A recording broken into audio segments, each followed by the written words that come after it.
Imagine being called primitive because you don't know the language that they speak. And yet, they also don't know the language that you speak. What?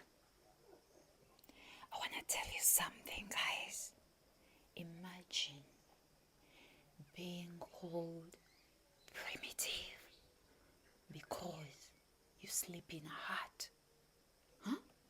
A hut you made and constructed from materials of earth, a biodegradable house that does not affect nature.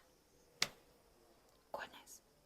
Guys, imagine being called primitive because the medicine you use, the medicines, the herbs, you harvest herbs from the forest so that you can be able to treat the diseases and the sicknesses your family is traveling from, and they call you primitive. Guys, imagine being called primitive because you use pots to go to the well and fetch water that, are you guys hearing me, that you need to use for your daily chores. And they see you and they say, oh my God, you're so primitive. Can you imagine?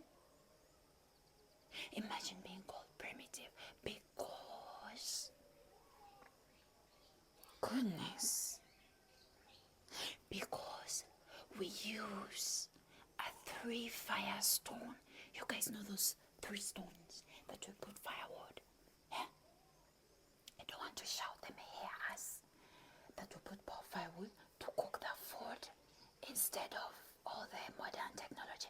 And they see you blowing your fire like, and they say you are primitive.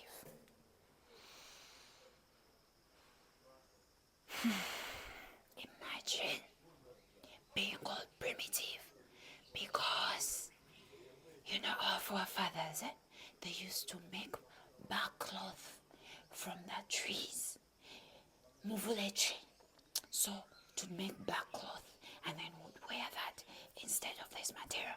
But then they saw them and they said they are primitive. Imagine being called primitive because you don't know the language that they speak. And yet, they also don't know the language that you speak. What?